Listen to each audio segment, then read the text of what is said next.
Welcome class 9। तो चलिए बेटा अब अपन आगे बढ़ेंगे। प्रश्नावली 13.6 में क्वेश्चन नंबर फर्स्ट और सेकंड अपन ने किया था। ठीक है, अब अपन क्या करेंगे बेटा, अब इसके आगे क्वेश्चन करेंगे। Question number third and fourth आप लोगों को ट्राई करने हैं और करने ही हैं बेटा। आया समझ में? चलिए क्वेश्चन नंबर 5 देखते हैं अपन क्या बोल रहा है। ठीक है, इसका सॉल्यूशन करते हैं। 10 मीटर गहरे बेलनाकार बर्तन की आंतरिक वक्र पृष्ठ को पेंट कराने का व्यय 2200 रुपये है। यदि पेंट कराने की दर 20 रुपये प्रति मीटर है तो ज्ञात कीजिए। देखो ज्ञात हमें क्या क्या करना है, पहले उसको लिख लेते हैं अपन। तो ज्ञात हमें क्या क्या करना है, बर्तन का आंतरिक वक्र पृष्ठीय क्षेत्रफल, बर्तन का आंतरिक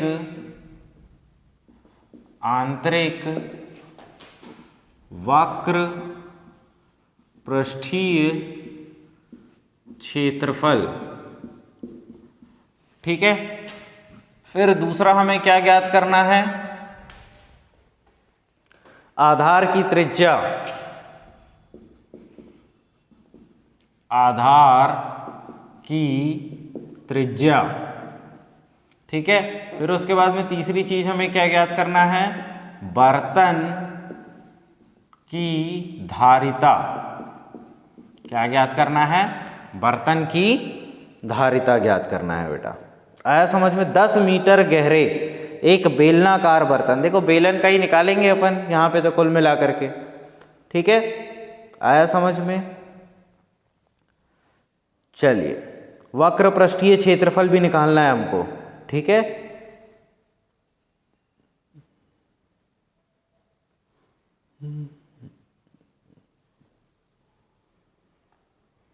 दस मीटर तो हमें क्या क्या दिया है पहले उसको लिख लेते हैं अपन। ठीक है, तो दिया है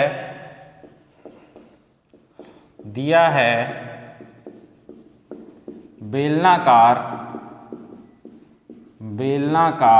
बर्तन के लिए।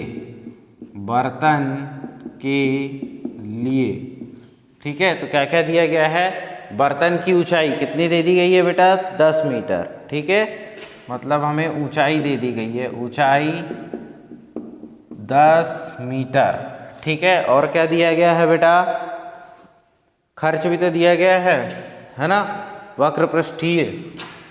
तो वक्र पृष्ठ को पेंट कराने में लगा खर्च कितना दिया गया है बेटा, 20 रुपये प्रति मीटर स्क्वायर। 20 रुपये प्रति मीटर स्क्वायर यही दिया गया है। ठीक है, और पेंटिंग की कीमत कितनी है, पेंटिंग की कीमत 2200 रुपये लगी है उसको, 2200 रुपये। आया समझ में? कितनी लगी है, 2200 रुपये लगी है बेटा। आया समझ में? अब अपन वक्र पृष्ठीय क्षेत्रफल निकालते हैं। ठीक है, क्लियर? तो पहला वक्र पृष्ठीय क्षेत्रफल, सबसे पहले अपन यही निकाल लेते हैं। तो ये कैसे निकलेगा, देखो ध्यान से समझिएगा बेटा क्वेश्चन को, है ना। इतना लग रहा है 20 रुपये प्रति मीटर है ना। तो भाई ये पेंटिंग कराने में कुल इतना व्यय लगा है और 20 रुपये प्रति मीटर स्क्वायर लगा है। तो अगर हम इससे डिवाइड कर दें प्रति मीटर स्क्वायर को तो हमारा वक्र पृष्ठीय क्षेत्रफल निकल जाएगा, क्योंकि वक्र पृष्ठ को ही तो ये क्या कर रहा है, पेंट कर रहा है। आया समझ में? तो 2200 बटा 20 है ना, तो ये निकल गया। ठीक है, अच्छा वक्र पृष्ठीय क्षेत्रफल क्या होता है, 2 पाई आर एच, है ना, यही होता है। तो कितना आ गया, 220 बटा 2, 2 एकम 2, तो कितना आ गया, 2 पाई आर एच बराबर 110 आ गया बेटा। आया समझ में? क्लियर? अब यहाँ से हम आधार की त्रिज्या भी निकाल सकते हैं। निकाल ले त्रिज्या, तो कैसे निकलेगी बेटा, चलो यहाँ देख लो। दूसरा आधार की त्रिज्या, आधार की त्रिज्या। ठीक है, तो कैसे निकालेंगे इसको, समीकरण नंबर 1 मान लो। तो समीकरण 1 से कैसे लोगे, तो 2 पाई आर एच बराबर 110 आ रहा है ना, क्लियर।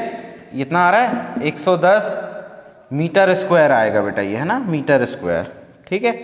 चलिए अब आर चाहिए आपको, तो आर को यहीं रखे रहने दो, और 110 बटा 2 पाई आर, ठीक है, आर तो नहीं करेंगे, और एच कितना दिया है हमारे पास में, 10 मीटर दिया गया है बेटा, कितना दिया गया है, 10 दिया गया है, ठीक है। तो ये आर का मान आ जाएगा यहाँ से।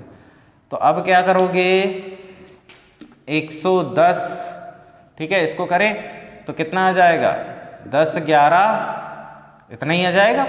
ये देखो 10 11 है ना, 10 दाम 100 होता है, और 10 11 110 होता है, तो 11 बटे 2 पाई ये आ गया, है ना।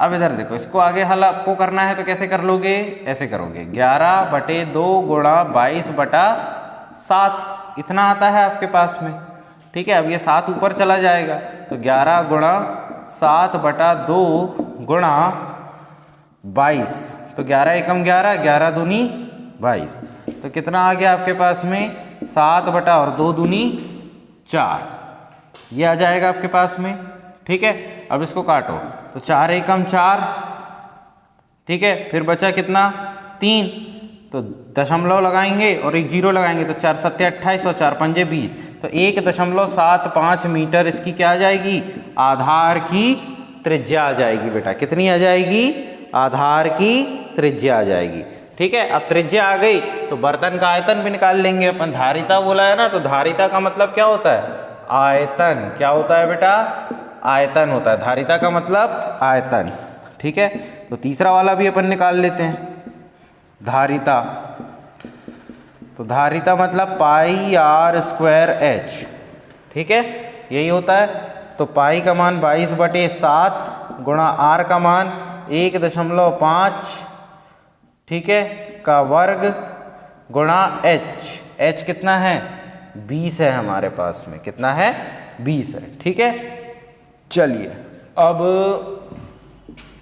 यहाँ पे देखो, तो क्या करना है आपको, 22 बटे 7 गुणा 175 बटा 100, ये कर लिए, फिर 175 बटा 100, ठीक है, और गुणा 20, ये आ जाएगा आपके पास में। चलिए अब किस तरीके से करेंगे, 5 तिया 15 पचम 25, 5 दूनी 10, 5 तिया 15, ठीक है, क्लियर, और 5 दूनी 10, तो 20 आ रहा है, 5 सत्ते 35, 5 चौके 20, 5 सत्ते 35, 5 चौके 20, ये आ गया। तो 22 बटे 7 गुणा 7 बटा 4 गुणा 7 बटा 4 गुणा 20, तो 4 एकम 4, 4 पंजे 20, ये कट गया आपके पास में। फिर 22 गुणा 7 सतैया, अच्छा एक 7 से ये भी कट गया, है ना, तो आपके पास में कितना है, 7 बटा 4, यही आ रहा है, और 5 भी है यहाँ, है ना, तो ये आ गया 5, ठीक है। चलिए अब इधर कितना आ जाएगा हमारे पास में, 2 11 22, 2 दूनी 4, तो 11 सत्ते 77 गुणा 5 बटा 2। अब इसका जो भी आंसर आएगा वो आपका क्या आ जाएगा बेटा, आयतन आ जाएगा, ठीक है, मतलब मीटर क्यूब, यही आपका आंसर रहेगा। और ये आंसर निकालने हैं आपको। अब देखो इतना कैलकुलेशन करके दे दिया, थोड़ा सा आप भी करिए बेटा, 77 पंजे कितना होता है, और उसको जो भी आंसर आएगा 2 से भाग दे दो, तो आपका आंसर आ जाएगा। आया समझ में। तो ये एक क्वेश्चन था, एक क्वेश्चन में 3 पार्ट थे, तो 3 पार्ट किस तरीके से करे हैं अपन ने, वीडियो को वापस से पीछे करो और देखो। आया समझ में, नोट करो इस क्वेश्चन को।